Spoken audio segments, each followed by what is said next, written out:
the help of Hashem, we are learning Beitzah Daf Lamed, starting the 4th chapter, Hamevi. What we're going to be learning in our Mishnah is, to a certain degree, a continuation of the challenge of Uvda D'Choil and the solution of making a shinui, doing something in a different way, will make Uvda D'Choil, which is a rabbinic prohibition, completely something that one is lechatchila permitted to do. However, we're going to learn a beautiful nuance regarding making the shinui, as the Gemara will explain the Mishnah, that it has to be a change, a deviation that makes that activity easier, at least not more difficult if you can't make it easier. But any type of shinui that makes that activity more difficult is going to be prohibited, because even though you resolved Uvda D'Choil, but we keep on also mentioning in this context the concept of tircha yesera, excessive exertion, or a tircha de lot sarich, if it's not necessary, why did you make it more difficult? So that's going to be the balancing act that we'll have to do. The Mishnah will apply it to transporting items, not when there is a problem of hoitzah, there is an eruv, it's inside the chutz yamtiv, but it's about the tircha, the transporting items the way they are ordinarily transported to do commerce with. That is what one may not do on Yom Tiv. And then we're going to go back and we're going to speak about muksa, about starting a new stack of straw, using that for animal feed, or to feed it or to give it into the fire, to put it as fuel. Starting a new stack, one can argue maybe before Yom Tov you didn't have in mind to use that new brand new stack that will go into the general machlikas of Rabbi Yehuda and Rab Shimon, whether we apply muksa to that, whether Rab Shimon will say we ain't muksa in that scenario. And again, there's going to be an apparent contradiction in the Mishnah regarding, does the Mishnah side with Rab Shimon and Rabbi Yehuda? And we're going to touch upon a few very relevant topics. Number one is, when one witnesses a person or people violating a rabbinic law, a biblical law, so theoretically you have pasuk in Parshas Kedoshim. On the other hand, there is a chazal that says, Hanach lehem liyisrael, our times, don't protest, let them be. Because if you will protest, you'll make things worse. Mutav sheyu shoyigin va'al yu mezidin. Now, when do we say mutav sheyu shoyigin? When don't we say it? Is it midaraisa or midarabanan? We'll see a very important Gemara concerning. We're also going to be touching in a very big topic, and that's the topic of, there is a Mishnah that says that one may not clap hands, one may not slap thighs, one may not dance on Shabbos or on Yom Tiv, because of the takanas chazal, that you might end up fixing an instrument. This is all an extension of not being allowed to play musical instruments. We have over here the Tosfos on Beitzah Daf Lamed. It's good to remember that he's the source that says that this takana does not apply nowadays, does not apply, because we don't know how to fix kalim anyways. The Mechaber rejects, does not quote the Ramah, which is a very difficult Ramah, because when it comes to all Gezeres Chachamim, as there is a klal, we had this in Beitzah, and we have this in many places, that if Chachamim made a takana, even if the reason that they gave is no longer applicable, you have to have another minyan to outdo it. You have to have another gathering of the Sanhedrin. Sometimes not only another minyan, but the lashon in other places is you have to have a gathering of a Sanhedrin that's gadol mimenu b'chachmo b'minyan. Nevertheless, the Ramah says that this does not apply. The Ramah brings down, quotes Tosfos. We all know the Rebbe, how the Rebbe insisted to people that had a minig or chumrah from their home, Rabbi Chadikov of blessed memory, that used to clap his hands with a shinoi, that the Rebbe used to point to him, and the Rebbe would tell him to do it without a shinoi. And a Makushad, he always obeyed the Rebbe. And next Shabbos, he would go back to his clapping on the other side. It's a gavaldik lesson from both. And the Rebbe insisting, like Hasidim, that we clap and we bang on the table and we dance. This is all the Mechaber Ramah Beitzah Daf Lamed. And we're going to go then and we're going to explain the second topic of the Mishnah, which is muksa. And we're going to chazan many halachas of muksa. You have a concept of muksa machmas chesren kis. There's going to be a muksa machmas isur. As we'll explain what they are, we're going to have a concept of what happens if a sukkah, it's going to be a daf connected to sukkah's bashgacha process. We're learning this during Cholamayit sukkahs. What happens if a stama hut breaks during Yontiv? Can you make benefit from the pieces of wood? Do we say that since the wood was in the hut, migu di iskatzoi bein hashmashes, that shitas Rabbi Yehuda, it remains muktzah the whole Yom Tiv? Whether we don't say migu di iskatzoi, we're going to apply this specifically when it comes to a sukkah, and we're going to learn that if anything was designated for a mitzvah use, like the sukkah is, no part of it may be used for anything other than a mitzvah for the 7 days. It was designated for 7 days. But noye sukkah, the decor of the sukkah, if a stipulation was made prior to Yom Tiv, that you want to have the option of using, they would hang for Noye Sukkah, they would hang clusters of grapes, sheaves of wheat. I want to use it. Then if you made a stipulation prior to Yom Tiv, your stipulation will be effective. And we'll have to clarify what's the difference between Noye Sukkah, that's bottled to the Sukkah, versus the Sukkah proper. All dinim topics when it gets to Muksa and much, much more. Chavra b'simcha, let us start. Let us start the new Perek Revi. Hamevi Kadayayin on Daf Chavtes Amud Beis. Says the Mishnah. Hamevi Kadayayin Memakam Lamakam. If a person is bringing pitchers of wine from one place to the other, like Rashi points out, there is no issue of carrying. Right? It's b'toichat chom.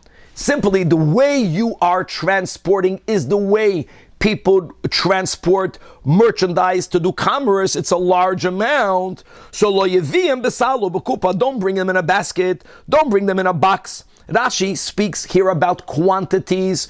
Don't bring more than you need, and therefore bring it in a very large keli. Avol maybe hu al kseifoy. You should bring it on your shoulder. And Rashi again speaks about therefore you will only be allowed to bring lesser amounts. And obviously, as we'll see in the Gemara, if you need the larger amounts, putting it on your shoulder will be problematic. When you make a shinoi, you have to make a shinoi that makes your life easier. So normally you're schlepping anyways, I might as well schlep 5 or 6, even though I only need today 2 because I'm schlepping anyways. But if you need all the 5 and 6, and if you'll only carry 2 at a time, you'll have to make various trips, then you're adding exertion, and we'll leave that for the Gemara, that will be prohibited. So either take a lesser amount, and therefore you can carry it in a different way, or lefanav, carry it by holding it in front of you. It means even if you're taking the larger amount, and normally you would put it on your shoulder, carry it at the shinoi. If you're transporting something not for people, not wine, animal feed, doesn't make a difference. Don't lower the box on your back and carry it when it's over your shoulder, which is the normal way of you schlepping. You have to make a shinoi. Carry it in your hands, meaning that you're going to be holding it in front of you. That's a shinoi, and that's the end of the first topic of the Mishnah. And now we are going to another topic, the topic of Muksa, and that is Umaschilen Daflamid Ba'aremas Hateven. You can initiate, you can open up a stack of straw that was closed up until now. What's the chiddush in doing that? You can argue that since the stack of straw was not initiated, maybe prior to Yom Tov it was set out of your mind for it to be used. And indeed, according to Rabbi Yehuda, this would be muktzah. When the Mishnah says that you can open up a new stack of straw, mashma, that the Tana is soisim, like the lenient Reb Shimon. However, avoloi be'etzim sheba muktzah, the word muktzah here doesn't mean muktzah the way we're using the word muktzah. Muktzah means your backyard. Now I know in America, the backyard is a machaya, that's the part of the yard that you use. The front yard, at least here in LA, there's less privacy. In the times of Chazal, as we learned in Eruvin, people shared the yard that was in front of their homes. The little piece of land that they had behind their houses was a place in which people would have long-term storage, and they would call it muktzah. Muktzah means it was set aside from it being used. So if you have wood in your backyard, a place that's used very infrequently, that is l'chayda muktzah. You cannot take wood for fuel. Now, l'chayda here again, according to Rab Shimon, that should be allowed. And the Gemara is going to point out, it sounds like Reisha ke Rab Shimon, the Sefer ke Rab Yehuda. Which one is it? The Gemara is going to resolve it. So we're going to begin the Gemara, the second line, and we're going to be learning almost the whole daf over here or at least until the 2 dots, the whole Amid, a big chunk of the Amid, is going to be to clarify Shinui. And that will be something that we did not learn in the previous Perek. In the previous Perek, we spoke about Shinui. Now we're going to learn a very important detail about what type of deviation is acceptable and what type of deviation is not acceptable. Tana, we learned in a Beitzah regarding transporting that im I efshar l'shanois, then muter. And like we mentioned in the Mishnah, that the Mishnah says don't bring it in a besalo b'kupa. And Rashi said besalo b'kupa means in a larger container that can hold 4 or 5 bottles. Can't do that. But what happens if you need the 4 or 5 bottles? You need it. So says the Beitzah, if you're going to take a smaller amount because you are only putting it on your shoulder, we're already teaching what the Gemara is going to say, then you're demanding for the person to make more trips. That's also not acceptable. We're not making a deviation to make your life harder. It has to at least be the same, different, or ideally a shinui lahakel. If it's not going to be a shinui, if it's going to be a shinui that makes your life more difficult, and the only way is to schlep one trip, the bigger box, then you are allowed to take it without making a shinui, because uvda dechoil is one of this gray area, a very, so to say, weak midrabanan, and you always have to counter it with, okay, what's the upside by doing it uvda dechoil? That you're going to have food quicker for your archim. Simchas yamtiv. Here, Simchas yamtiv will trump the problem of uvda dechoil. And indeed, let's give examples of how Rava applied the Mishnah and the Beitzah. So asking Rava b'Mechayza, in the city in which he was the Mara da Asra, items that were normally the Daru b'Duchka, things that were normally carried on their shoulder, they made exertion. So he told them that should be carried lidru b'Ragla, that should be carried with a pitchfork. Now don't imagine the pitchfork that Kevin might put on the screen, right? The pitchfork that the Sutton holds. No, the pitchfork is some sort of wooden keli that has a hole in the middle. You would put it over your head. So over your shoulders, you would have a wood here and a wood there. And you would be able to put items hanging from both sides. And the advantage was, not only was it better positioned on your body, but when you would get tired, all you needed to do was to sit down and the items would rest on the ground. And you wouldn't have to reload. You would only have to stand up. No, it's considered a shinui that makes it easier for you to transport it. That is what you should use. Lidru beragla. Or similarly, if things are already being carried beragla, right, with this type of pitchfork, make a shinui. How should you carry it? Lidru ba'agra. Agra is carried on a pole in which you needed 2 people to carry it. Oh, so again, 2 people carrying something versus 1 made it easier. You have to get to the other person. The other person is anyways going in that direction. Make a shinoi that made it easier. If it's something that anyways the daru ba'agram that are carried with a pole by 2 people, then lidru ba'achpa. Then it should be some sort of hand-held pole. Rashi says this achpa type of pole did not make it easier, but it did not make it more difficult. And that's the word. In other words, if you have nothing to be meshana, making it easier, make a shinui, but make sure that it doesn't make it more difficult. That's also okay. The daru ba'achba, if something is carried normally on this handheld pole, what shinui would you make now? So nifrei sudra ilavi, spread a kerchief over it. Kerchief has very little weight, you're not adding to the weight. Again, it's not harder, and it's a shinui. Ve'im loy efsher, and if there's no type of shinui that you can do other than making it harder either heavier, harder either more trips, either one of the 2, then shari. That's what Rava said. The Amar Mar, and that's the Beitzah that we began the Gemara with, that adds such an important caveat to the Mishnah, that im I after l'shanos, then you can do it without a shinui. Why? Because of Simchas Yomtiv is going to counter the Uvda Dechoil.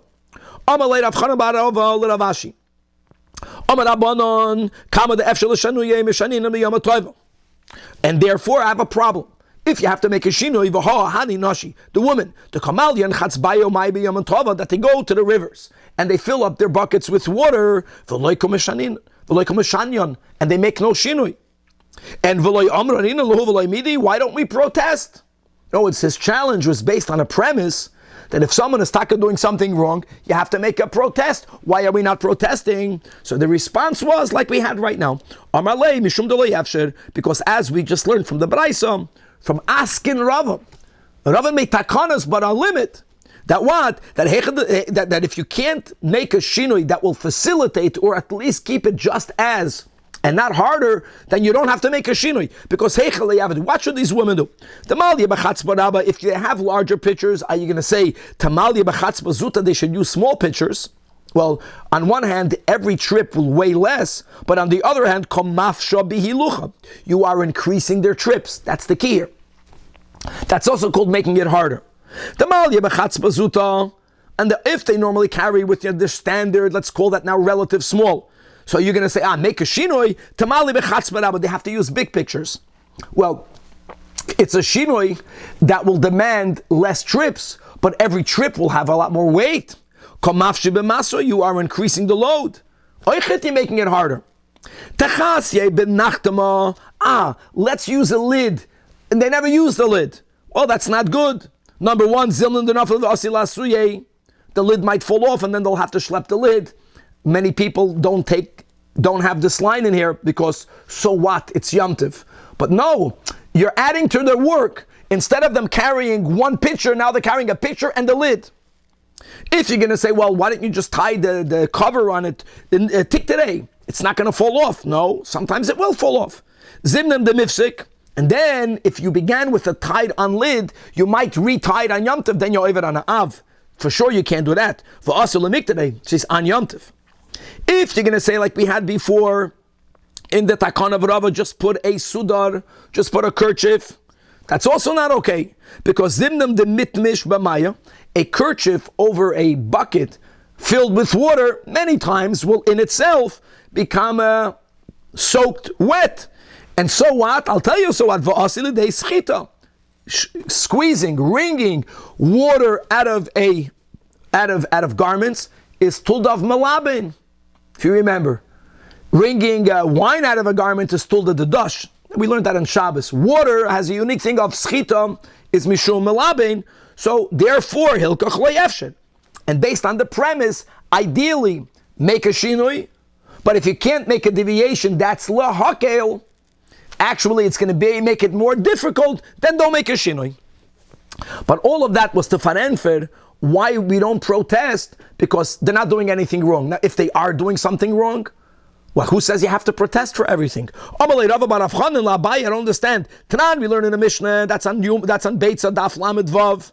Ein metapchim, one may not clap hands. Ve'ein mesapkin, you may not slap your thighs. Ve'ein meraktin, you may not dance. Not on Shabbos, not on Yom Tov. Because this is an extension of the Takanas Chachamim not to use musical instruments. Why can you not use musical? Because if they will break, you might repair. Repairing is a av melacha. So they made a takana, don't use musical instruments. As an extension, ein metapchen, ve'ein mesapkin, ve'ein meraktin. Yet, people do it, but they do so wrongfully. But no one protests. And if you're taking it as a given, in other words, you're teaching non-protest that it's okay. Lav dafka, there are things that people do, and we don't protest, but it's not okay. And Amalei, Ula Taimeich, in other words, you think everything has to be protested for. How would you explain Hada Amar Rava or Rabba that Loilesev in a Shapuma de Lachaya? If you remember in the beginning of Eruvin, when we learned about this three-sided closed-off alleyway known as a Mavui, She'ena Mefulash, that even though Midoiraisa, it's considered a bona fide Reshus HaYachid inside. This is according to the Shittas that hold that if some area is closed on three sides, on a biblical level, it's considered the Reshus HaYachid. The Chachamim were geyser, aside of the Shittuv Muvais, of you putting some sort of heker, of making something that will remind you that here ends the Mavui, there begins the Reshus HaRabim. And one of the options is putting up a sidebar known as a lechi. Now, any place is the lechi with itself. Are you allowed to carry in there Theoretically, yes, it's considered inside the mavui. Yet the Chachamim said a person should not sit there because Dilma mignadar chayfetz. Maybe an item that might be in your hand will roll away. It's going to roll into the Reshus Harabim, v'asila asuye, and you're going to bring it back. Take away the words Dal Damas Reshus Harabim. Because it's not about Dal Damas, it's because you are bringing it from the Reshus Harabim into a biblical Reshus HaYachid. So even though we know that that's prohibited, yet, for Hani Nashi, we see women, the Shaklan Chatzbayo, that they take buckets, they use it as makeshift chairs, v'aslan v'yasran v'pum the Muvayin, they sit in this opening, and v'loim v'loim midi. And so in other words, lav dafke, because we're not protesting, doesn't mean that what is being done is okay. Because sometimes it's not okay, yet we don't protest. Now, how do we know when yes to protest, when not to protest? Elo, you know why we don't protest? Because of the following statement. Hanach lahem li Yisrael. Let the Jewish people alone. Leave them alone. Mutav shiur shoygigin. When you know that your protest will not help, you only made it worse. Because prior to your protest, some people did not know what they're doing is wrong. So they were violating something on a level of a shoygig. Now that you are protesting, if you know they won't listen, and you're making them Aliyah mezidin. So just like we have this concept that explains, l'mashal, why we don't protest against the people that are sitting at the edge at the opening of the mavui, hachinami, lav dafke, the pictures that are being carried are allowed to be carried the way the women do it. Maybe not. Maybe there is a way to make a shinui. We don't protest because they wouldn't listen. Comes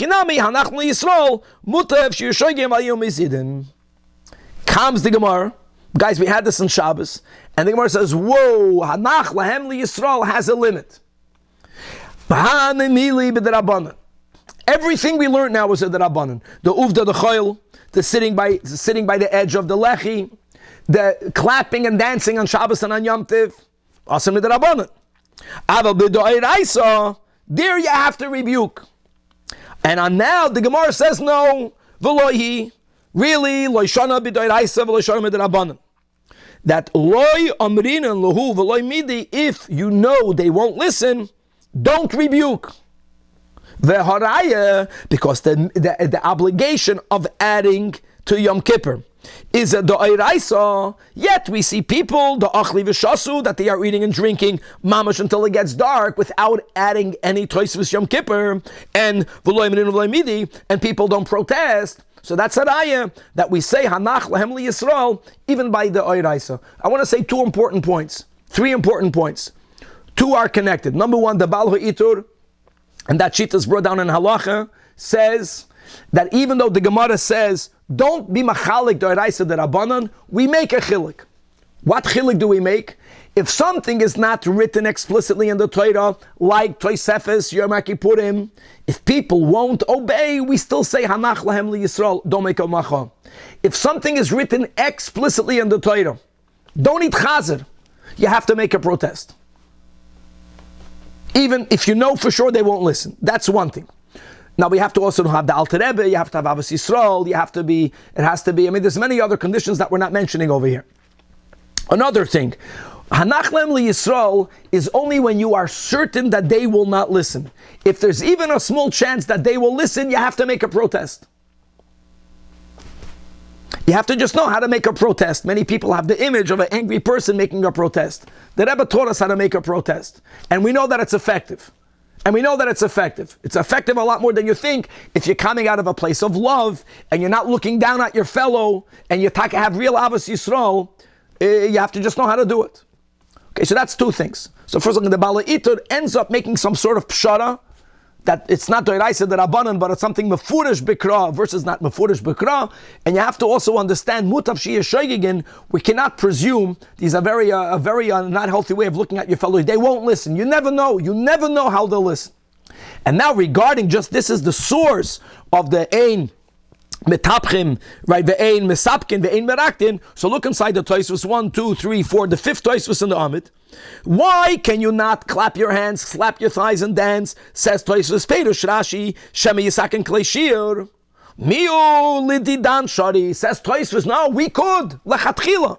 Why? The dafke be a mayem. Shahoyu b'kiyam lasis Klei Shiur. They knew how to fix the instruments. Shayach lemigzar. Aval didan ein ono bekiem lasis klei shiur v'lo shayach lemigzar. Like we mentioned in the introduction, first of all, the Machaber does not bring it down.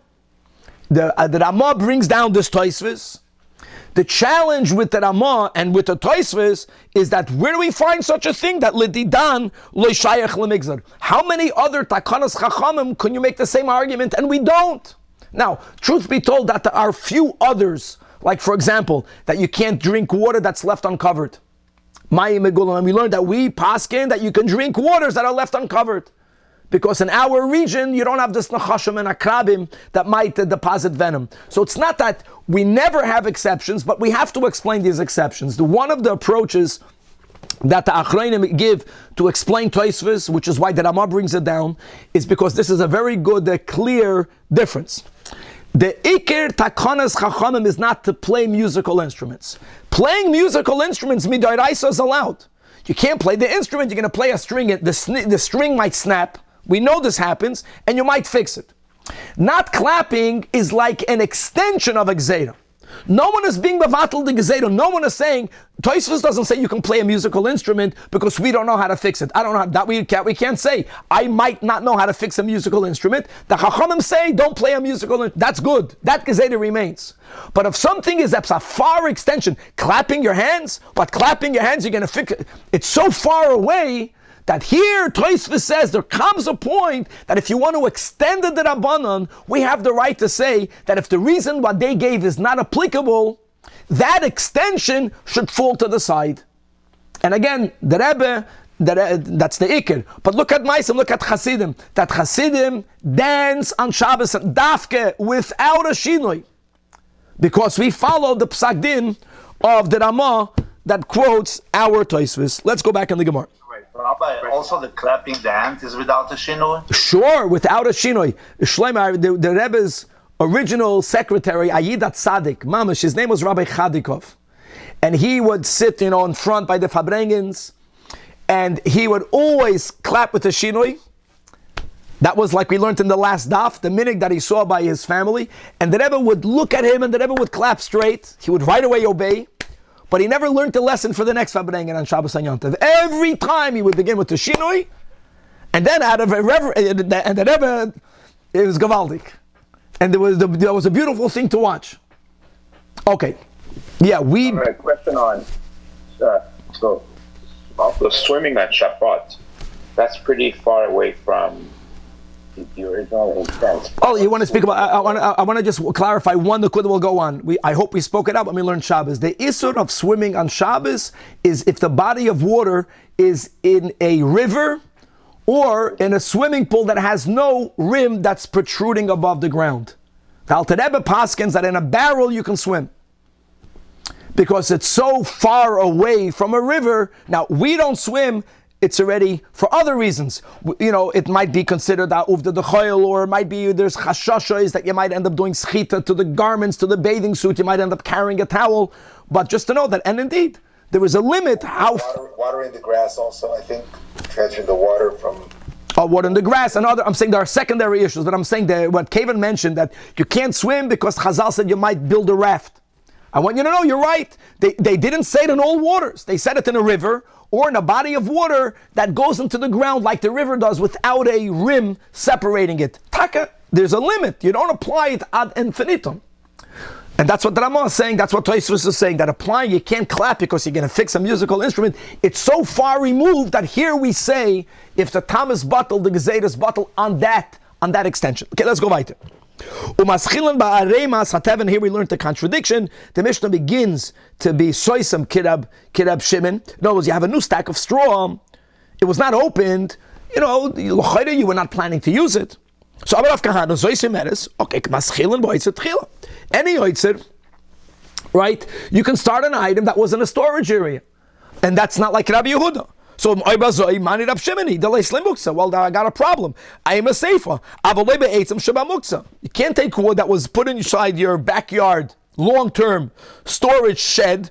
Why? That's not Rab Shimon. So Asal and Rabbi Yehuda, the Islay Muksa, Stira, answers, two answers. Answer number one is, the answer is, our Mishnah is Rab Shimon. Why are we machmer in the Sefer Hacha Ba'arzei or Va'ashucha Yaskinon? We're speaking about types of woods that are in your storage shed in your backyard that are very expensive. They are normally only used in construction, which you can't build on Yom Tov. You're taking it for fuel. Even Rab Shimon is moida that if there's a chesron kiss, if it's so valuable that you really would not use it. Now you're making an exception today. You can't change your mind on Yom Tov. Even Rab Shimon holds it's muksa. Now the Maila, this Girsa basically is telling you, Stam Mishnah, Kirab Shimon. Says the Ikad Masni that the answer the Gemara gave, it was Aseifa. Rav Kahana actually entitled the Stam Mishnah, Kirab Yehuda. That when the Lord says in the Seifa Aval Beit Shema Muksa, Omar Rav Kahana, aha, Soy Meres, that Rabbeinu HaKadosh writes an anonymous Mishnah siding with Rabbi Yehuda, who holds Ein Maschilam Ba'otzat Chilam Rabbi Yehuda. The Islam Muksa. Because according to Rab Shimon, you can take wood from your backyard storage shed. You're using it for fuel. Fuel may be used on Yom Tov. Problem is, it does not follow Rab Shimon, the Leislei Muksa. So answers Rav Kahana on this, no, the Reisha is speaking about straw, which is Betivna Sariya. It's decayed straw. It cannot be used for anything other than fuel. If you have an item that can only be used for fuel, even Rabbi Yehuda holds it's not muksa, because fuel you need on Yom Tov. Tivna Sariya, even decayed straw, is still, people would use it in construction. Chazi Latina, you can move it, you can put it in cement. So we're not to be speaking about, says the Gemara, the Islay Kutzim is Bei Kutzim, there are thorns in it, not used for cement, only used for fuel. Even Rabbi Yehuda holds that an item that's exclusively used for fuel is never muksad out of your mind. It's always muchand, even if it is a new stack of straw. Very important girsas, whether Stam Mishnah Ki Rabbi Yehuda, Stam Mishnah Ki Rab Shimon. Let's move on to Chaver Slate. Daf Lamed Amud Beis. Now, don't be confused. When we're going to have the word sukkah, simple, technical thing not to be confused. Sukkah doesn't mean sukkah. Sukkah means a hut. Unless the Mishnah writes the sukkah of 7 days. That is the sukkah. Says the Mishnah, Ein noitlin eitzim min hasukkah. You may not detach wood from a hut on Yom Tov, even though you want it for fuel. Like Rashi says, not Chag HaSukkos. Pesach, Atzeres. You're sitting in your garden. You have a shed that you built to protect you from the elements. From that hut, sukkah, it means a hut, you may not detach any wood. Why? Soiser. You're demolishing. Can't demolish. But if it's right on its side, then you could take the wood for fuel on Yom Tov. And the question is, what does it even mean, samuchla? In other words, if it's connected on the top, on the side, if it's part of the hut, you're taking it, you're demolishing your hut. To clarify the Mishnah, sukkah normally means chach, not sukkahs. The covering. You can't take it off the roof of your hut because the sasar ahala. So if it's not on the roof, if it's on the wall, it joins it. I'll explain the Mishnah to you. What's the meaning of samuch? It means dafke, it's near the walls, meaning, guys, this is how it worked, that the walls were normally woven. And again, these are a construction of huts of the days of old. If something was not woven into the wall, even if it was leaning on the wall, you cannot consider it part of the wall. If it would have been the wall, it would have been woven together.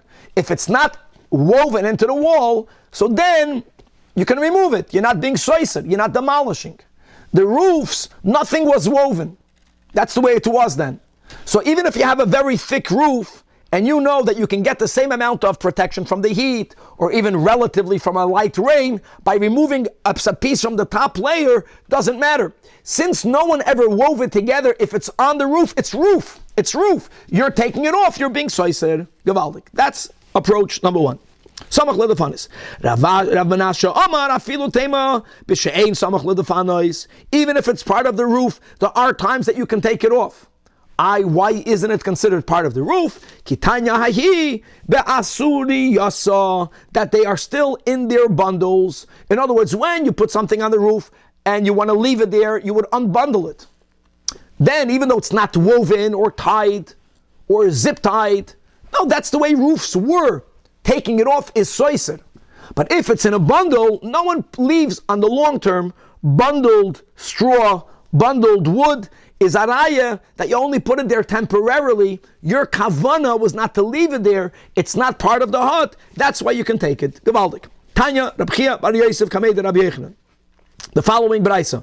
Ein noitlin eitzim min hasukah. What we had in our Mishnah. Sukkah means a hut. You may not take a piece of wood from your hut. Ela min hasamuchla. However, we learned it like Shmuel learned it, the way Rav Menashe learned it. However, we're not done yet. Rab Shimon is matir. Whatever the Tanakama asers, Rab Shimon is matters, we'll clarify that in the Gemara. And Vishavin, that besukas achag bechag, sukkis, then you may not detach wood to use it for anything during the 7 or b'chutz la'aretz 8 days. Now, however, final clause in the Beitzah, ve'im hisna aleh, if you made a stipulation prior to Yom Tov, we'll see concerning what?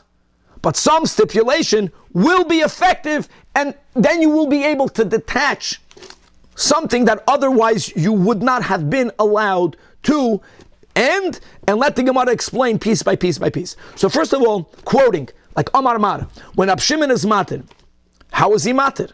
Whatever the Tanakama did not allow is, as we explained, because it's bottled to the hut, you removing it as you demolishing, demolition is asur on Yom Tov.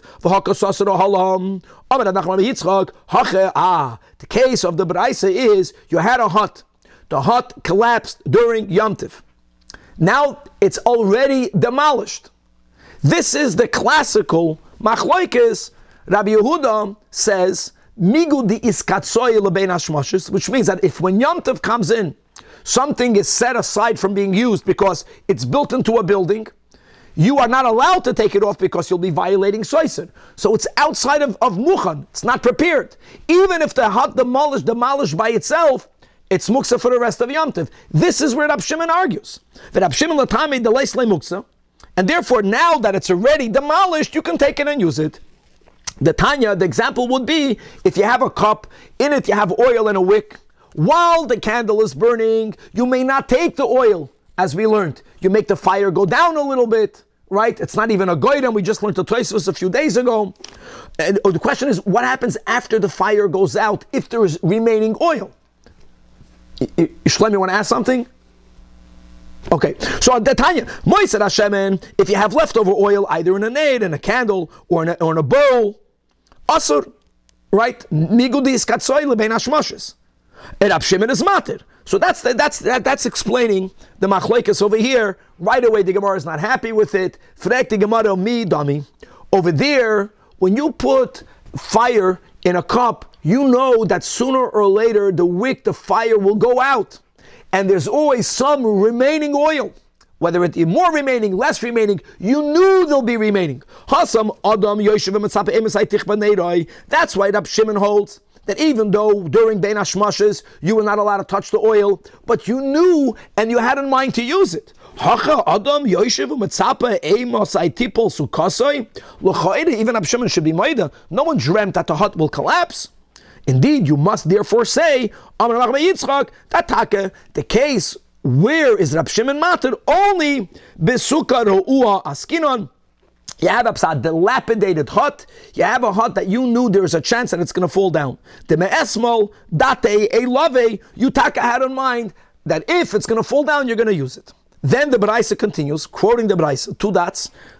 V'shavin besukas achat shebachag, that during Sukkah, the holiday of Sukkah, sheyasura, you may not use any wood from the Sukkah, but if you made a stipulation, that would mean that prior to Yom Tov you said, I'm making a sukkah, but if I want during sukkahs, I should be allowed to make use of any part of it. Walls, roof, the schach, and it's effective. The Gemara says it's not effective. How can it be effective?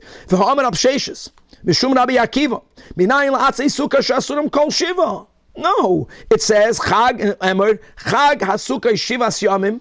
The Torah adds a word Lashem, which is superfluous, and that's to tell you that it's sanctified to God, right? It's sanctified to Hashem, may not be used. And also the Tanya Rabbi Yehuda ben Besedo Oimen, Minayin Shekeshem Shechal Shem Shemayim Ala Chagiga. If you have a carbon, you can't make a stipulation. Carbon Chagiga is a carbon. It's a carbon. It's a halik. Kach Shem Shemayim Ala Sukkah. The Sukkah is holy, and it may only be used for the mitzvah of Sukkah. And how do we know this rule? Because it says Chag HaSukkah Shivas Lashem. So it's not only from the extra word Lashem, but it's from the juxtaposition of Chag Lashem, Ma Chag Lashem, Av Sukkah Lashem. Bottom line is, you can't be masna al masha kosav b'Torah, a stipulation against that which says in the Torah. Financial matters is the exception, but this is about a isav heter. Answers the Gemara. Are we talking only about the 7 days of Sukkot, or also later? So only the 7 days. Only the 7 days. It doesn't retain the kedusha shleima, but during the 7 days. Answers the Gemara. Indeed, you have to say that the Sefer is l'sukkah da alma, speaking about an ordinary hut. In other words, that even Rabbi Yehuda's Maida, that if you have a hut, not on Sukkot, and you say, Chevre, if the hut will collapse during Yom Tov, I have in mind to use it for fuel. That helps. Aval sukkah the mitzvah, indeed, loy mahana batuno. That's his approach. And the Gemara doesn't remain with this. It's nisht, no. The sukkah the mitzvah loy, I clearly see elsewhere that a Tanai does help. V'hatanya, we learned that if and when sicha chakel chasa, when a person covers their sukkah in accordance to the law, but then they make it more beautiful, they add to it what we call noye sukkah. And that is the itra b'keramim. They decorated it with keramim, with colored cloths, or ubesadinam amitzuyarim, or with embroidered linen, or and v'talaba they used to hang from the sukkah egoizim, walnuts, shkedim, nuts, almonds, afarsikim, peaches, rimonim, pomegranates, nachas smoothie, uparchili anavim, clusters of grapes, and then they used to hang glass containers of wine, glass containers of oil, glass containers of flour, ve'atroi shibalim, and wreaths of grain. Noya Sukkah, says the Beitzah, asur listapek mehem ad motzei yom tov acham shel chag. For the whole Sukkah, until weekday, can't use it, because Noye Sukkah is bottled to the Sukkah, and once something is designated for a mitzvah, during that time, can't be used for anything else. But yes, the Tanai is effective for the decor. So 1 second, a Tanai could be effective. We have to just understand why. So answers clarifies the Gemara, and that will weiter clarify the Beitzah. Abaye v'Rav Amir Tarvayum ba'omer a'eni boidel mehem kol bein hashmashes. The Tanai means when you hung the Noye Sukkah prior to Yom Tov. Prior to Yom Tov, you said that I'm putting on food items. They would put food items or garments that they might need for the cold. So they would say that as Yom Tov comes in, I am not designating it for the mitzvah. If you hang it up and you don't say a word, it's by default designated le mitzvah. Once it's designated for the mitzvah, it's going to go that way for the entire Yom Tov. But if at Bein HaShmashes, then it was already not designated. Any boidel, I'm not removing myself. I want to have the option of taking from it. Therefore, during Bein HaShmashes, that is when you will be allowed to take it off during Yom Tov. Avol atzei sukkah, when it comes to the building proper, both the walls and the schach, what's the key? Like Rashi explains, you may not demolish on Yom Tov. So the walls and the schach, removing that is called demolition. Taking off a jar of milk, of oil, is not demolition. It's muktzah l'noye sukkah. So if something may not be taken off bein hashmashes, because if you'll take it off, you'll be violating soiser, your words are meaningless. You know it's going to be there for Yom Tov. You know it's going to be there, unless Rab Shimon, it was a sukkah re'uya, that we already learned above in the Beitzah. So something that for sure is going to be there bein hashmashes is de facto muktzad. something that you are allowed to remove. The only problem is that it's designated for a mitzvah. You can remove the noya sukkah. So atzei sukkah the chalik kedusha, once it's bein hashmashis, is katsoy l'shiva. But now we have one detailed problem. Are you telling me that once bein hashmashis comes in, not Rab Shimon, normally migdis katsoy bein hashmashis, it remains muktzah for a mitzvah chag lashem for all 7 days? Why is it that when it comes to the daled minim, we dafka don't say that? If you have 7 esrogim, if you remember from Sukkah, it chapt from the Mishnah regarding Shemitah that the expensive product was the lulav, not the esrog. It changed somewhere. Now you pay expensive for everything, but especially for the esrog. So it was common, a person had an esrog tree, and if they designated 7 esrogim, l'kula alma, the esrog that you designated for day 1 will not remain muksa for all 7 days. The only question is, when will it end? So Amarav kol achas ve'achas yoytze ba'veicheles bala altered. If you designated an esrog for a mitzvah, you know when its designation automatically leaves? When you did the mitzvah. When does a yid do a mitzvah? Zrizin magdim al mitzvahs. You do it early in the morning. Obviously, if you're going to go mivtzayim, until when you finish doing mivtzayim. But it's not connected to the day, it's connected to the mitzvah. Ravasi argues with Rav and he says it's connected to the whole day, but only to one day.